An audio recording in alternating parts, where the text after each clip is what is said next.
53, 55 और 95 हर उम्र के लिए यकसा मुफीद, मफाद आम्मा का आलम बरदार। जरूर सब्सक्राइब करें, लाइक करें, शेयर करें और बेल आइकन प्रेस करना न भूलें। Rabbani the scholar YouTube channel. Mansura engineering college में एडमिशन जारी, स्कॉलरशिप भी दस्तयाब। बड़ी आंखों को देखो तो अपनी भी आंखें बड़ी होती हैं, आज तक इनकी आंखें खुसरो को देख के बड़ी हो रही हैं। क्या बात है, बहुत खूब।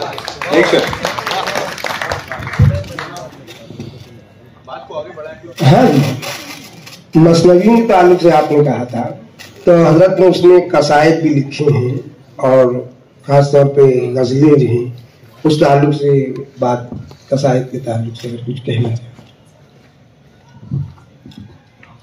कसायद, हालांकि अब तो कसीदा लिखा नहीं जाता, आखिरी हमें कसीदे का उर्दू का शायर बड़ी दूर मिलता है ना। जिस जमाने के खुसरो वहां पर एक ही प्रोफेशन हुआ करता था, बादशाह की दरबारदारी करना। बादशाहों के कसायद लिखे गए हैं, लेकिन हजरत अमीर खुसरो ने बाद में बादशाहों के कसायद लिखने बंद कर दिए थे। बल्कि जी, तो मैं उस पस मंजर में आपसे शुरू करना चाहता हूँ कि कसायद के सिलसिले में भी उन्होंने मुझे तनाव इख्तियार किया था, और कसायद जिस तरह चल रहे थे और कसायद के में जो बयान होता था, हजरत अमीर खुसरो ने उस बयान को, कसायद की उस नहज को किस तरह बदला, अगर हमारे सामने कुछ बातें हैं। हजरत अमीर खुसरो जब हजरत महबूब सुबहानी की खिदमत में गए और हजरत अलाउद्दीन खिलजी ने, सुल्तान अलाउद्दीन खिलजी के बहुत से कसायद उन्होंने पेश किए, लेकिन अलाउद्दीन खिलजी का मामला ऐसा था कि वो कसायद पर बहुत ज्यादा दाददहिश दिया नहीं करते थे। इंतजामी सतह के आदमी थे, सुल्तान थे, और उन्होंने वो पजीराई नहीं की कसायद की जो पजीराई हजरत अमीर खुसरो की होना चाहिए।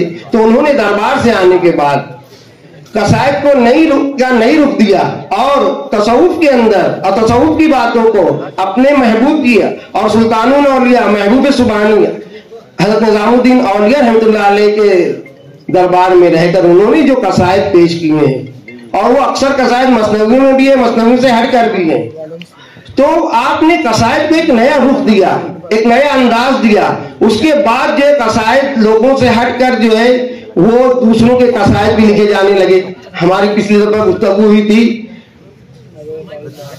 नात के लहजे में, जैसे तो उर्दू में कसीदा लिखा गया, और नात पाक को कसीदे के अंदाज में, तो फारसी में नात पाक को, मनकबत को आपने कसायद में पेश किया था। मैं चाहता था कि उस सिलसिले में अगर गुफ्तगू होती। नहीं सर, एक और कसायद में तो उनका अमीर खुसरो का जो है कसायद में उतना नाम नहीं है, उनको उस मिजाज के आदमी नहीं थे, सूफी मनीष थे, और अलाउद्दीन खिलजी के दौर में ही उनको पूरा उरूज मिला है। जितना अमीर खुसरो का दौर था, जो उरूज का दौर कहना चाहिए, अलाउद्दीन खिलजी ने के दौर में हुआ है। 20 साल दौर में जो पूरे अफसार। मैं एक बात ये बताना चाहता हूँ, मसनवी में आप यानी कि बोल सकते हैं, मसनवी के मुकाबले में जो है 4-5 किताब किसी को नहीं रख सकते। हाँ, मैं ये कहना चाहता था कि कसायद तो आपने नौजवानी से शुरू की, और हजरत अलाउद्दीन और दिल्ली पहुंचने से पहले आप अलग अलग इलाकों में, मुख्तलिफ इलाकों में, अलाउद्दीन खिलजी के दरबार में आप कब गए? 40 साल के बाद गए, 40 साल की उम्र में गए असलो, और उससे पहले दूसरे बादशाहों के दरबार में आप रहे हैं। खासतौर पर उनका जो दरबार था, मोहम्मद, क्या नाम पूरा उनका, नहीं मोहम्मद, जो जिनको कत्ल हो गया था और आप गिरफ्तार हो गए थे मुल्तान में, दरिया किनारे मुल्तान में आप थे। मुल्तान में एक मुद्दत गुजारी, और वहां पर आपने कसायद में नई सतह पैदा की। ये अलाउद्दीन खिलजी से पहले की बात है, और कसायद इसलिए नहीं पेश किए जाते कि आपकी मसनवियां इतनी जबरदस्त रही हैं और मसनवियों इतना गलगला रहा है कि उसमें कसायद दब। इसलिए मैं आज भी चाहता था कि वो पहलू भी आ जाए आपके सामने। ये जो इसमें एक थोड़ा सा बलीग पहलू जो है, जो मैं समझता हूँ कि जो कसायद का जो रुख आपने इख्तियार किया, तसव्वुफ जो आपने रुख तसव्वुफ की तरफ लेकर आया हजरत निजामुद्दीन औलिया क़िबला महबूब इलाही की बारगाह में, कि खुसरो ने वहां कसायद का क्या रुख इख्तियार किया। या मध्य का या मनकबत का क्या रुख, मनकबत जो है कसायद जो है मनकबत की शक्ल में हमारे सामने आती हैं। जैसा मैंने सबसे पहले आपको एक जो खाके की शक्ल में आप कुछ कहना चाहते हैं, जो इजमाली सा खाका मैंने आपके सामने पेश किया था कि हजरत अमीर खुसरो 40-42 साल की उम्र तक हमें एक बहुत ही मुख्तलिफ शख्सियत के हामिल, जैसे कि लाइक मैंने इशारा किया कि कसायद कहने का पहले तरीका अलग था, बात को अलग हुआ। तो वो क्या बात को अलग कैसे हुआ और क्यों हुआ, उसकी वजूहात क्या थी? देखिए, अगर दोबारा मैं कहूंगा फतेह कलाम मुआफ, छोटा मुंह बड़ी बात है, कि अगर हम आज के जमाने में देखें कि कोई एक बहुत अपॉर्चुनिस्ट आदमी है, लड़का है, बड़ा समझ लीजिए कि जिंदगी में तरक्की करना चाहता है, दौलत कमाना चाहता है, शोहरत कमाना चाहता है, मादी जितनी राहतें उसको हासिल करना चाहता है। और हमारे यहाँ तालीम का मकसद भी वही बन गया। कोई MBA इसलिए नहीं करता है कि उसको MBA करने की तलब है, या PhD इसलिए नहीं कर लेता है कि साहब किसी खास मौजू पर रिसर्च करके अपने आप को एनलाइटन करना है। वो इसलिए करता है कि मेरी जो तनख्वाह है ना वो बढ़ जाएगी। हमें बड़ी हद तक खुसरो की शख्सियत उस 40 बरस तक एक ऐसी शख्सियत दिखाई देती है जो मादी राहतों और ऐश और आराम की जिंदगी की तरफ जा रहा था, जो बेपनाह दौलत कमाना चाहता था, शोहरत कमाना चाहता था, अपने आप को आलम में मशहूर करना चाहते थे, और इसलिए शहंशाहों की दरबारदारी की। और ऐसी दरबारदारी की इतने टैलेंटेड, इतनी सलाहियत के बादशाह जो थे सलातीन, इन्हें अपने दरबार में रखने के लिए एक दूसरे से लड़ मरे। बलबन का भतीजा जो था किशली खान, जिसके दरबार में पहली बार खुसरो थे, वहां रहे, बड़ा नवाजा खुसरो को उन्होंने। लेकिन जब उनका जो छोटा बेटा था बलबन का, ये तो भतीजा था, लेकिन जब बलबन का जो छोटा बेटा था बौरा खां, ये सामाना में उस वक्त था, ये बात को बंगाल में गया, बौरा खां पहले सामाना में था। जब ये दिल्ली आता है और वहां खुसरो को अपने कजिन के दरबार में देखता है, ऐसा बासलाहियत शख्स यहां बैठा हुआ है, तो वो उसको कोई लियोरिंग देता है, कोई प्रपोजल देता है, कोई नया पैकेज देता है। और खुसरो बिना किशली खां को इन्फॉर्म किए बौरा खां के साथ निकल जाते हैं सामाने की तरफ। हमें बड़ा बुरा लगता है, किशली खां को बहुत बुरा लगा था कि साहब खुसरो ने काम अच्छा नहीं किया, लेकिन खुसरो को ये दिखाई दिया कि मेरे लिए अपॉर्चुनिटीज यहाँ ज्यादा है। यही हाल अगले जितने बादशाहों की तरफ हो गए। बाद में वो बौरा खां से पलट करके फिर मुल्तान चले गए, क्योंकि बलबन का जो बड़ा बेटा था वो जो था वो क्राउन प्रिंस था, और भी चाहता था खुसरो उसके दरबार में। और मुल्तान एक ऐसी जगह थी जहां इतना वर्सटाइल ग्राउंड था खुसरो के लिए, क्योंकि जब मुगल चंगेजी जो हमले हो रहे थे इराक की तरफ, वहां से जितने साहिब फन थे वो जान बचा करके भाग करके और अपने मार्श की तलाश में वो हिंदुस्तान की तरफ आ रहे थे। मुल्तान में ज्यादा आ रहे थे क्योंकि वो एक ऐसा वर्सटाइल ग्राउंड था, और जहां पर वो जो बादशाह था बलबन का बड़ा बेटा क्राउन प्रिंस, वो उनकी बड़ी पजीराई करता था, मोहम्मद खान। और खुसरो ने वहां पर रह के बहुत कुछ सीखा और जमाने को सिखाने के लिए बहुत सारी तकलीफें की। वहां पर उनकी तकलीफात सामने आती। वो लहजा जो फारसी से और अरबी से वहां से आया था मुल्तान में जमा हुआ। वहां के जो गवैये थे, मौसीकार थे, शायर थे और दूसरे फनकार थे, वो जब यहाँ आए तो उनके फन से खुसरो ने सीखा। मुल्तान में वो फनून को लेकर के अमीर खुसरो ने हिंदुस्तानी की जितने रंग थे उसमें दाखिल किया और एक ऐसा नया सबक इजाद किया जो अपनी मिसाल आप था और आज तक की उसकी कोई नजीर हमें नहीं मिलती। तो हमें 40 साल तक ये खुसरो इस तरह से एक ग्राफ बनता है जो दौलत और शोहरत और एक बेहतरीन शायर, एक मौसीकार के रूप में और ऐश व इशरत की जिंदगी गुजारता हुआ खुसरो यहाँ तक कह दिया जब मसनवी लिखने के बाद कि मैंने तो इसलिए सुनाई थी, कसायद इसलिए सुनाए थे कि बादशाह सलामत खुश होकर बहुत ज्यादा देंगे, मुझे हाथी के बराबर सोना चांदी देंगे। इन्होंने तो बड़ी गलत फाखरा के नाम पे मुझे एक टाइटल दे दिया, कुछ ये वो दे दिया और मुझे तो कुछ मिला नहीं जैसा कि मैं चाहता हूँ, मुझे तो वो कीमत तक नहीं मिली मेरे कलाम की। कोई कीमत क्या देगा, उनका जुमला मेरे कलाम की कीमत कोई क्या देगा, ये तो कागज पर लिखने के खर्चे भी नहीं है। तो खुसरो के एक्सपेक्टेशंस तो ये थे। तो ऐसा क्या हुआ कि कसायद की इस दुनिया से और मसनवियात की इस दुनिया से 40 साल के बाद खुसरो के कसायद में या फिर वो रंग बदल जाता है कि वो नहीं रह जाता जो 40 साल में था। और बिल्कुल एक ऐसा ट्रांसफॉर्मेशन, एक चेंज ऑफ कैरेक्टर हमारे सामने आता है कि जमीन और आसमान, रोशनी और अंधेरा, इतना फर्क। مادیت سے یہ روحانیت کی طرف کا سفر، اور ایسا کہ صاحب میں اب ذات کو ختم کر دینے کے لیے جو اپنی ذات کے لیے کرتا رہا یار، لیکن پھر ایسے قصیدے کہے، ایسے کلام کہنے لگے. اور کیوں کہنے لگے؟ حضرت نظام الدین اولیاء کی بارگاہ میں آنے کے بعد، تصوف کا وہ رنگ اختیار کرنے کے بعد وہ چیزیں ہمارے سامنے آتی ہیں جو حضرت امیر خسرو نے اس لیے کہیں کہ اب اپنا آپا انہوں نے ختم کر دیا، اپنی خودی انہوں نے، وہ خودی آ گئی، وہ تکبر اور وہ انانیت، تکبر غلط لفظ استعمال کیا، وہ انانیت جو تھی اور وہ جو ایکسپیکٹیشنز تھی، وہ جو اپورچونسٹک آدمی ہمارے سامنے بن کے سامنے آتا ہے، اس کی جگہ ہمارے سامنے ایک عجیب و غریب شخصیت پیدا ہوتی ہے. یہ ٹرانسفارمیشن راتوں رات تو بہرحال نہیں ہوا تھا، یہ وہ 40 سال یا 30 سال کی جو عمر تھی ان کی، اس سے 10-15 سال کا یہ عرصہ ہے جہاں پر انہوں نے اس بات کو ریئلائز کرنا شروع کر دیا تھا کہ صاحب جو کچھ بھی میں کر رہا ہوں، جو کچھ بھی ہو رہا ہے، یہ زندگی کا حاصل حصول نہیں ہو سکتا. اور ایسا کوئی دربار نہیں بادشاہ کا جہاں اس بے چین بوٹی کو وہ سکون نصیب ہو سکے یا وہ چیز مل سکے جس کی اسے تلاش پیدا ہو گئی تھی. وہ اگر کہیں مل سکتا تھا تو اس فقیر کے آستانے پہ جو بادشاہی کر رہا تھا خانقاہ نظامیہ میں بیٹھ کر کے غیاث الدین بستی میں. اور یہاں پر آ کر کے جو کلام انہوں نے کہنا شروع کیا، تو لیک صاحب نے جہاں اشارہ کیا ہے کہ اب ایسا کلام، ایسے قصائد، ایسی منقبت، ایسی نعتیں، ایسی حمدیہ کلام ہمارے سامنے آتا ہے جس کی نظیر نہیں مل سکتی ہے، جس کا ذکر انشاءاللہ اگر وقت رہا تو ضرور کروں گا. جب حضرت امیر خسرو پیدا ہوئے تو ان کے والد محترم نے ان کے گھر کے قریب ایک مجذوب رہا کرتا تھا، اس خدمت میں لے کے کپڑے میں لپیٹ کر اس کے سامنے پیش کیا تو اس نے کہا کہ یہ بچہ آگے چل کر خاقانی سے 2 قدم آگے رہے گا. علامہ شبلی یہ لکھتے ہیں کہ میں محسوس کرتا ہوں اپنی سطح پر کہ امیر خسرو خاقانی کی سطح تک پہنچے تھے لیکن ان سے 2 قدم آگے نہیں بڑھے.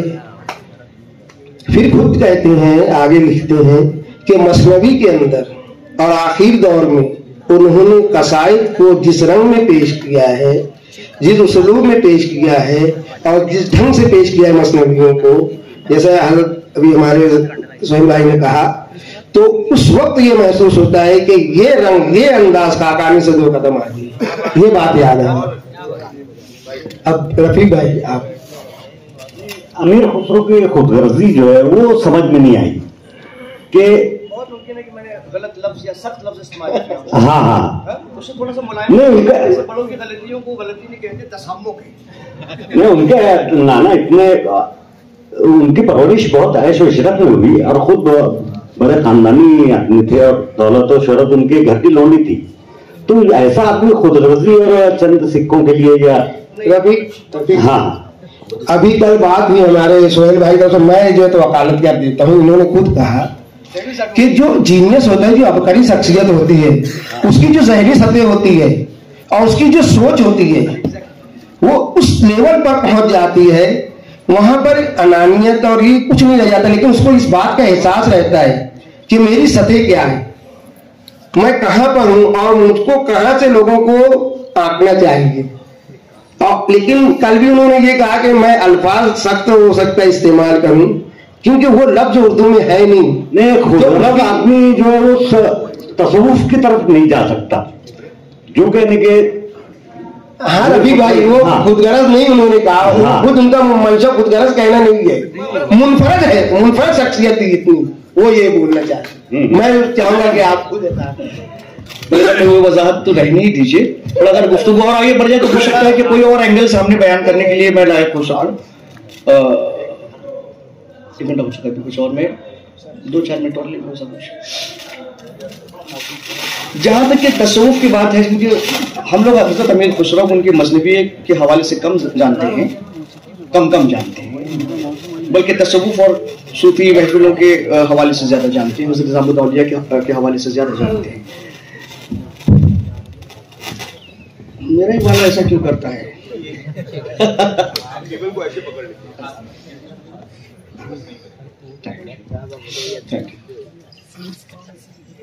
ایک اور ٹیکنیکل اینگل میرے ذہن میں آتا ہے جو اس تصوف کے حوالے سے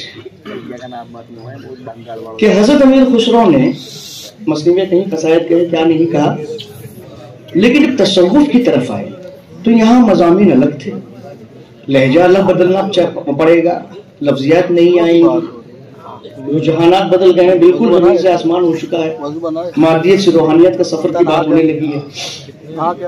تو جو غزلیں حضرت امیر خسرو نے کہیں تو اسے 4 حصوں میں بانٹ دیا، 4 مزاج کی غزلیں انہوں نے کہا کہ مزاج غزلوں کے 4 ہوتے ہیں۔ 3 تک تو اب تک خسرو قائم تھے 40-42 سال کی عمر تک۔ تصوف کے لیے چوتھا رنگ انہیں اختیار کرنا پڑا۔ وہ 4 اقسام انہوں نے یہ بتائی کہ ایک غزل ہوتی ہے جو مٹی کی طرح ہوتی ہے، ٹھنڈی، جو یہ کہہ چکے تھے۔ دوسری قسم ہوتی ہے غزل کی جو پانی کی طرح رواں دواں ہوتی ہے، ایسی بحروں میں ہوتی ہے کہ رقاص بحریں اور سنتے مزہ آتا ہے، بہت کہہ چکے تھے خسرو اس کے اندر۔ تیسری غزل کا مزاج ایسا ہوتا ہے جو کہ جلی بھنی ہوئی ہوتی ہے، جس کے اندر ہجر یا برہ کی کیفیات زیادہ ہوتی ہیں، کہ ابھی آگ کی تپش ہجر کی انسان کو لگی ہے، وہ تپش جو ہے اس کو جلا بناتی ہے تقریباً اس میں۔ یہ رنگ جو ہے خسرو وہ بھی کہہ چکا، لیکن ایک آخری مرحلہ رہ گیا تھا۔ چوتھی قسم کی وہ غزل خسرو فرماتے ہیں کہ جو سراپا آگ ہوتی ہے، آتش، یہ وہ آگ ہوتی ہے جو آپ کو جلا کے خاک کر دیتی ہے، کچھ باقی آپ کا اپنا رہنے نہیں دیتی۔ یہ آگ کون سے جذبے میں ممکن، کون سا جذبہ ایسا ہوگا جو اس آگ کو پیدا کرے گا اور وہ رنگ غزل کے اندر قائم ہوگا جو 40 سال کے بعد 45 سال کے بعد خسرو کہنا چاہتے ہیں۔ وہ آگ صرف اور صرف عشق کے ساتھ ممکن تھی۔ ہمارے ہاں کلاسیکی موسیقی میں حضرت موجود ہیں، بہتر جانتے ہیں کہ 9 رس مشہور ہیں، جس میں کرونا کا رس ہے، غصے کا رس ہے، انتقام کا رس ہے، پیت کا رس ہے، جو 9 رس موجود ہیں، برہا کا رس ہے، وصال کا رس ہے، لیکن وہ رس کافی نہیں لگے انہیں۔ ان 9 رسوں میں عشق کی تپی کی آگ والا رس نہیں ہے۔ وہ رس خسرو نے جب اپنی غزلوں میں استعمال کیا، اور ان کا کمال یہ تھا کہ وہ غزل جب کہتے تھے، جیسے کہ تواریخ میں معلوم ہوتا ہے کہ وہ غزل نہ صرف کہتے تھے بلکہ اسے کمپوز کرتے جاتے تھے، اس کی دھن بھی ان کے ذہن میں موجود ہوتی تھی۔ تو آپ دیکھیے کہ غزل کہنے والا شاعر بھی ہے اور موسیقار بھی، نت نت اس کو کون سی لائن میں چلے گا، کون سی تال ہونی چاہیے، کہاں تک سر جائے گا، اسے تجاوز نہیں کرنا چاہیے، اگر سر بہت اونچا چلا گیا تو تال کو کیسے ساتھ دینا چاہیے، سب جانتا تھا، اس لیے کمپوز کر لیتے تھے، کمپوز کرتے تھے بے شمار۔ عشق کی آگ میں یہ وہ غزلیں تھیں جو نظام الدین اولیت اللہ محبوب الہی کی بارگاہ میں آنے کے بعد تصوف کے رنگ میں حضرت امیر خسرو نے گئی، اور اس لیے شاید وہ جو رنگ تھا رواں دواں، مٹی کی طرح ٹھنڈا اور رواں دواں اور کچھ جلا بھنا، سب ہمیں مثنویات میں تو ملتا ہے، قصائد میں تو ملتا ہے، یہ رنگ وہاں نہیں ملتا۔ یہ نیا رنگ تھا جو تصوف کی طرف آیا تھا، جہاں بندہ اپنی تمام تر وہ خواہشات جو اس کو اپنے آپ کو کہیں نہ کہیں ہائی لائٹ کرنے کی یا شہرت کی طلب میں وہ کرتی، وہ تمام چیزیں جلا کر خاک کر دیتا ہے، اور ایک ایسی خود سپردگی کے یا سرنڈر کے موڈ میں آ جاتا ہے جو صرف عشق ہی ممکن کروا پاتا ہے کہ محبوب کے قدموں میں عاشق کی کوئی حیثیت نہیں ہوتی۔ یہی وہ رنگ ہے تصوف کا جو حضرت امیر خسرو کا آج تک چلا آ رہا ہے، اور آج تک ہم سما کی محفلوں میں اگر کوئی شعر کوئی پڑھ دے صرف تو وجد یا کیف طاری ہونے لگتا ہے، اگر مضامین ساتھ دے دے تو دعاتشہ ہو جاتا ہے، اور لوگ کیف و حال کی کیفیت میں چلے جاتے ہیں، ٹرانس میں چلے جاتے ہیں۔ آپ مثنوی پڑھیں تو ٹرانس میں نہیں جاتے ہیں، آپ ان کے کلام سنیں تو ٹرانس میں چلے جاتے ہیں۔ یہ رنگ تھا جو ان کی منقبت کا رنگ تھا یا تصوف کا رنگ تھا۔ جی جیسا بھی آپ صدر محترم کی اجازت ہے، آخری بات کے طور پر صرف ایک بات کہ حضرت خسرو کا یہی رنگ جو ہے ان کی پوری شاعری پوری زندگی پر حاوی ہوا ہے، اور یہی ہمارے سامنے پیش ہوا، اور یہی ان کی پوری زندگی کا عطر تھا۔ بہت اچھی رہنمائی کی سہیل بھائی نے۔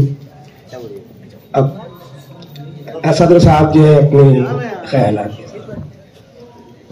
منصورہ انجینئرنگ کالج کمپیوٹر، سول اور मैकेनिकल इंजीनियरिंग में दाखिले जारी। अक़लियती स्कॉलरशिप की सहूलत के साथ। और 95 हर उम्र के लिए यकसा मुफीद मफाद आम्मा का आलम बरदार। जरूर सब्सक्राइब करें, लाइक करें, शेयर करें और बेल आइकन प्रेस करना न भूलें। Rabbani the scholar YouTube channel. Rabbani the scholar YouTube channel इल्मी, अदबी, दीनी, मिल्ली, समाजी, सकाफती, तहजीबी, फलाही, तिब्बी, फन्नी, माशी, तिजारती, माशरती, इंतजामी, इनकलाबी, तहरीकी, तहकीकी, तकनीकी, तफ्तीशी, तामीरी, तालीमी व मालूमाती यूट्यूब चैनल। जरूर सब्सक्राइब करें, लाइक करें, शेयर करें और बेल आइकन प्रेस करें। Rabbani the scholar YouTube channel.